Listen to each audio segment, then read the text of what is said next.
Assalamualaikum warahmatullahi wabarakatuh. Selamat datang ke Kisah Seram Malaysia. Ini adalah sambungan pada kisah pocong tadi. Ini adalah part yang kedua dan part yang terakhir. Jadi sebelum kita mulakan, baiklah, mari kita mulakan dengan lafaz Bismillahirrahmanirrahim.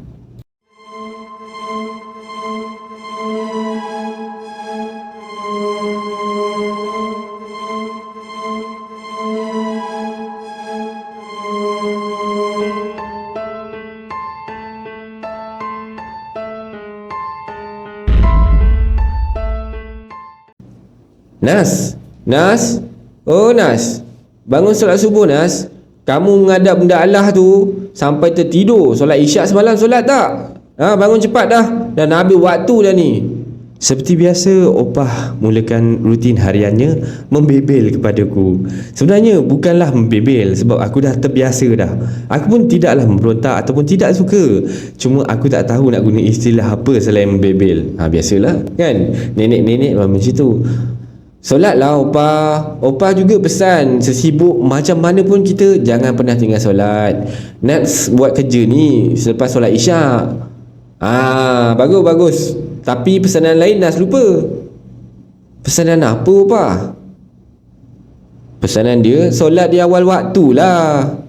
Opah berkata sambil tersenyum kecil. Kadang-kadang terdetik juga hati aku. Sampai bila lah aku dapat melihat senyuman Opah? Usia Opah sudah pun meningkat ke usia 70 tahun.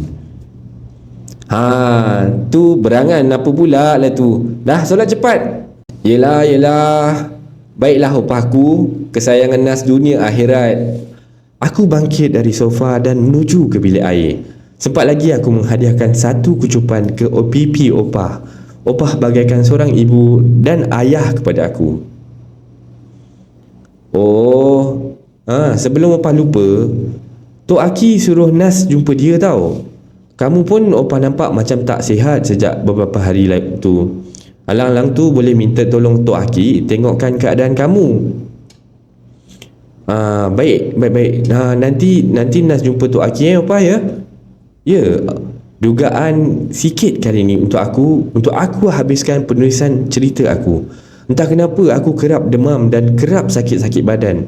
Tok Aki merupakan imam masjid di kampung aku dan boleh merawat penyakit misteri dengan izin Allah Subhanahu Wa Taala. Jika ubat hospital tidak memberi kesan, aku akan jumpa Tok Aki untuk diberikan air penawar. Semuanya dengan izin Allah. Jangan sampai kita syirikkan Dia yang agung. Selesai solat subuh dan melakukan rutin harianku, aku minta izin pada Opah untuk ke rumah Tok Aki. Rumah Tok Aki tidaklah jauh sangat daripada rumah aku. Jadi aku pun pergi je lah rumah Tok Aki tu dengan menaiki motosikal. Assalamualaikum Tok. Oh Tok. Waalaikumsalam. Kamu basuh kaki kamu dan masuk dalam dengan berikan salam dan baca Ummul Kitab. Aku turuti kehendak Tok Aki sebagai menghormati permintaan tuan rumah. Lagipun Tok Aki tidak akan menyuruh lakukan sesuatu tanpa sebab. Sebelum sempat aku hendak bertanya, Tok Aki sudah pun berbicara. Kamu ada buat sesuatu yang boleh menyeru dia. Itu sebabnya badan kamu asyik lemah dan sakit. Aku tergumam. Seumur hidup aku tak pernah lakukan perbuatan kurafat ataupun syirik. InsyaAllah, kata dia. Aku cuba pelihara perbuatanku, tapi kenapa Tok Aki kata aku menyeru dia? Siapakah dia tu? Aku seru dia? Siapa dia? Atuk ni kamu sedang tulis kisah dia seumpama kamu seru dia. Tok tahu kamu suka kisah misteri dan hantu, tetapi hobi kamu itu boleh mendatangkan mudarat. Kalau kamu tak kuat, ralat hidup kamu nanti. Maksud Tok cerita pasal... Ya, kisah pasal seorang gadis mati bunuh diri dan menyerupai pocong yang mengganggu keluarga dia sendiri. Kamu tulis kisah tentang dia kan? Jadi dia ikut kamu. Dia tertarik dengan kamu. Dari awal kamu balik 2 minggu lepas, Tok dah nampak dia selalu ikut kamu ke mana saja kamu pergi. Sampaikan tadi pun dia mahu masuk ke dalam rumah Tok. Mula Tok fikir dia adalah benda dari kampung kita dan terbukti rupa-rupanya dia tidak. Berbahaya kamu main dengan roh-roh orang dah mati bunuh diri ni. Roh mereka tidak tenteram tau. Disebabkan roh dan jasad mereka tidak diterima di langit dan di bumi, akhiratnya nanti dia kekal jadi ahli neraka dan tiada pengampunan. Yalah, macam kita tahu kalau bunuh diri memang tak ada pengampunan, kita kekal kat neraka sampai bila-bila. Ya, aku diganggu oleh arwah Natasha, tapi bukan dengan jelmaan di mata kasar aku. Aku cuma rasa lemah dan sakit-sakit badan. Untuk menulis satu kisah paling lama aku ambil masa 3 hari je. Dan untuk susun atur cerita, biasalah pencerita ni kadang-kadang lupa timeline cerita, yang mana berlaku dahulu dan yang mana patut diletakkan di akhir. Tetapi untuk cerita gangguan pocong ni sudah 2 minggu namun masih belum siap. Setelah diubati dan diberikan air penawar, aku pulang ke rumah opah. Dan pada mulanya aku mahu menghentikan menulis cerita ni. Namun Tok Aki nasihatkan aku supaya habiskan penulisan dan lepas tu datang padanya semula. Aku juga dinasihatkan supaya bayarkan solat sunat dan berzikir. Tok Aki kata yang aku ni kena paksa diri untuk kuat. Yakinkan semuanya bergantung pada Allah semata-mata. Di sini aku ceritakan kisah gangguan pocong ni sampai akhir. Dan dia minta kita semua doakan dia, guys. Okey, sambungan untuk kisah pocong yang pertama hari tu yang kita pernah baca. Makcik Intan memotong bahan-bahan untuk dimasak lauk pada petang itu. Jam sudah pun menunjukkan hampir pukul 6.30 petang. Dia tertidur. Bangun saja dia tidur, sudah melepasi pukul 6 petang. Dan jikalau suaminya ada, mesti ditegur perbuatannya itu. Suaminya tidak pernah marah ataupun mengangkat tangan padanya. Namun sifat-sifat tegas itu masih agak digeruni lah.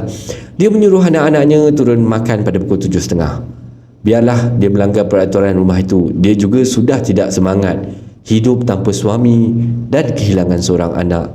Jiwanya meruntum kesedihan. Ibu hanya sepatah perkataan namun cukup membuatkan dirinya menggigil.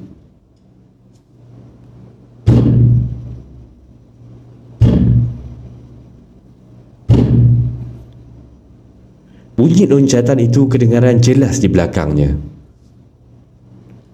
Ibu, sekali lagi namanya dipanggil. Air mata Makcik Intan mengalir laju. Ibu dah tak sayang Uda ke? Uda sakit ibu. Uda tersiksa. Tolong Uda ibu. Suara itu menangis hiba. Makcik Intan tidak menoleh. Dibiarkan suara itu menangis biarpun dia berasa seolah-olah Tasha berada begitu dekat dengan dia. Kenapa Uda bertindak macam tu? Kalau pengakhiran Uda lebih terseksa, bukankah ibu yang tak sayang Uda? Uda yang tak sayang ibu sebenarnya. Melihat dan memikirkan nasib Uda sekarang dan di akhirat kelak, buat ibu rasa sedih. Kenapa Uda sanggup buat macam ni pada ibu? Makcik Intan berkata dengan suara yang menggeletar. Ibu, tolong Uda. Ibu, Uda takut ibu. Suara menangis itu menangis lagi. Makcik Intan hanya menggelengkan kepalanya berulang-ulang kali. Air matanya semakin lebat membasahi pipi. Tolonglah, jangan ganggu ibu dan adik-beradik kamu lagi. Lemparlah hamparan emas pun, ibu dan adik-beradik kamu tak mampu nak tolong kamu. Ibu kena tolong Uda. Ibu kena tolong Uda. Tolong Uda. Meja dan kerusi diterbalikkan dengan kasar. Pinggan mangkuk juga turut dilemparkan ke dinding. Makcik Intan memejam mata dan menekupkan telinganya dengan tapak tangannya. Dia terduduk ketakutan. Dia masih tidak menoleh ke belakang, berharap ada yang sudi membantu mereka ketika itu. Membantunya. Ibu bangun bu. Apa yang berlaku bu? Abang Long Syazwan memeluk Makcik Intan. Ikin hanya melihat situasi itu. Dia yakin Makcik Intan baru saja diganggu oleh jelmaan pocong arwah Natasha. Bunyi seperti buku di meja belajarnya terjatuh ke lantai. Syazwan hanya membiarkan dia kembali sambung tidur. Malam itu agak panas menyebabkan dia tidur tidak nyenyak di atas katilnya. Jadi dia bertindak untuk bentang toto kecil dan tidur di lantai. Jadi pendengarannya akan jadi lebih peka bila dia tidur di bawah, sehingga kan bunyi titisan air dalam bilik air pun boleh didengarinya. Seketika kemudian terdengar lagi sekali bunyi sesuatu jatuh ke lantai. Kali ini bunyi itu agak besar, kasar, seperti sesuatu yang berat. Walaupun tidak mahu berfikir, namun otaknya ligat memikirkan benda apa yang jatuh ni, dan menyebabkan bunyi yang kuat tu berada di biliknya. Bunyi itu disusuli dengan bunyi seperti sesuatu bergolek dan berhenti betul-betul di sebelahnya. Dan benda tu menangis. Syazwan bangun tanpa menoleh ke sebelah kirinya. Dicapai botol air yang sudah dibacakan ayat pendinding dan surah Yasin. Dituangkan ke tapak tangan dan diusapkan ke mukanya. Astaghfirullahalazim, astaghfirullahalazim, astaghfirullahalazim. Suara tangisan itu tiba-tiba lenyap. Syazwan bangun dan terus menunaikan solat taubat. Setiap kali dia diganggu dengan kelibat yang mungkin milik arwah Natasha, dia akan menunaikan solat taubat. Kematian Natasha adalah peringatan dan teguran daripada Allah SWT untuk mereka sekeluarga. Tiada apa yang dapat mereka lakukan untuk membantu arwah Natasha ni. Bagi akulah, mungkin sebab Syazwan ni anak sulung, jadi dia ni bersifat berani untuk melindungi keluarga dia. Tetapi kalau aku berada di tempat dia, pocong tidur sebelah aku, jangan kata demam, mungkin terus arwah sama-sama dengan pocong tu jadi pocong dua, kan? Aku ni sangat penakut dan Alhamdulillah sepanjang aku hidup, aku memang tak pernah nampak benda-benda gaib ni. Itu sebab aku tak tahu arwah Natasha ikut aku ke mana saja, ataupun aku pergi kalau tidak diberitahu oleh Tok Ki tadi. Ni kata penulis cerita ni lah ya. Jadi selepas 3 bulan, Pakcik Zamri pulang ke rumah. Perwatakan tegas dan garang dari jauh boleh dilihat kini telah pun bertukar menjadi tenang dan lembut. Bukan lembut macam sotong tau, tapi lembut lah. Seorang askar kalau lembut, lain babe. Dipeluk dan dicium Makcik Intan dan anak-anaknya. Entah kenapa situasi itu menimbulkan sebab dan tangisan kegembiraan di hati Ikin dan ibunya. Pakcik Zamri sudah pun pulang. Semoga semuanya menjadi pulih seperti sedia kala. Itu sahaja yang diminta Ikin setelah melihat sendiri robohnya keluarga Pakcik Zamri dan Makcik Intan. Rupa-rupanya Pakcik Zamri adalah orang pertama yang diganggu oleh kelibat pocong itu dan kerap memimpi benda yang sama. Memimpi situasi dia dan Natasha sedang berbual bersama. Alhamdulillah, ayah bangga dengan kamu, Natasha. InsyaAllah kamu akan jadi wanita yang hebat bila dah besar nanti. Terima kasih pada ayah juga. Ayah yang mendorong semangat Uda. Uda sayang sangat kat ayah dan ibu. Kalau boleh, Uda sentiasa mahu banggakan ayah dan ibu untuk masa sekarang dan masa hadapan. Cuma apa? Macam mana kalau takdir satu hari nanti, walaupun Uda dah cuba yang terbaik, tapi masih gagal. Contohnya, kalau Uda dapat nombor 2 ke dalam kelas, ayah marah tak? Kenapa? Ada yang mampu tandingi kamu ke kat sekolah? Awal tahun hari itu ada seorang pelajar lelaki pindah ke kelas Uda. Kami selalu bersaing bersama untuk dapatkan kedudukan nombor 1 ya. Tapi budak tu bijak orangnya. Ayah marah ke kalau Uda dapat nombor 2 dalam kelas? Andai hari itu tiba, ayah tak akan mengaku kamu sebagai anak ayah lagi. Natasha tersentam. Hatinya pedih dengan jawapan daripada Pakcik Zamri. Jikalau begitu, nanti bila harinya tiba, tak ada gunalah kalau Uda hidup lagi di muka bumi ni. Andai ayah dan ibu dah tak nak mengaku Uda sebagai anak ayah dan ibu lagi. Pakcik Zamri bangkit dari sofa dan menuju ke arah biliknya. Ditinggalkan Natasha yang kesedihan seorang diri. Mimpi itu kerap mengganggunya setiap kali dia tidur, dan selepas beberapa hari barulah Pakcik Zamri tersedar apa yang dia lalui bukanlah mimpi, tetapi benar-benar terjadi pada pertengahan tahun itu. Ia seolah-olah sebuah flashback memori dia dan Natasha.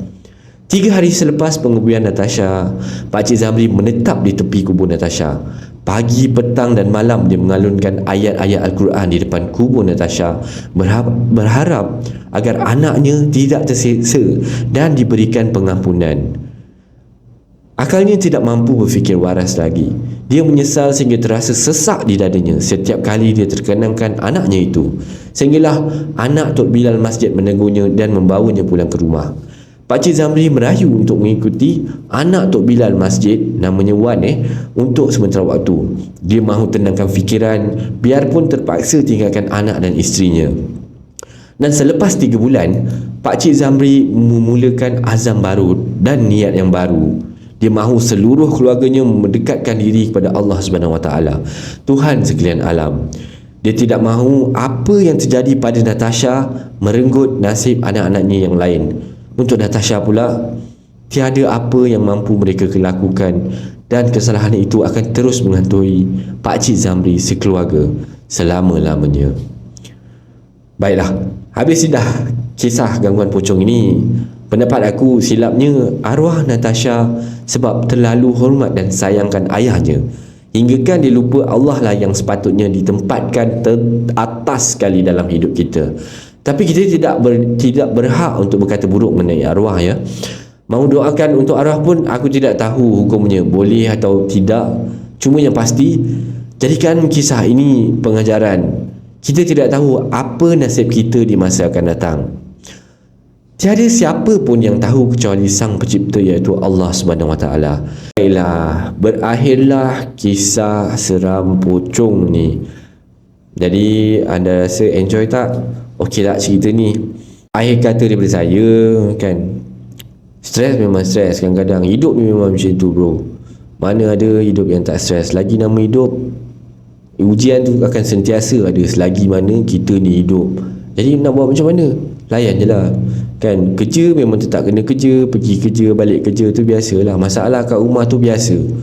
Jadi kita cuma dekatkan diri pada Allah SWT, itu yang terbaik. Dengan itu, saya akan akhiri kisah seram Malaysia pada kali ini. Sebarang komen dan like dan share daripada anda semua amatlah dihargai. Terima kasih pada yang dah subscribe di channel ni, dan yang masih belum tu, bantulah saya dengan menekan butang subscribe tu. Setiap subscribe anda adalah ibarat satu semangat buat saya untuk teruskan berkarya.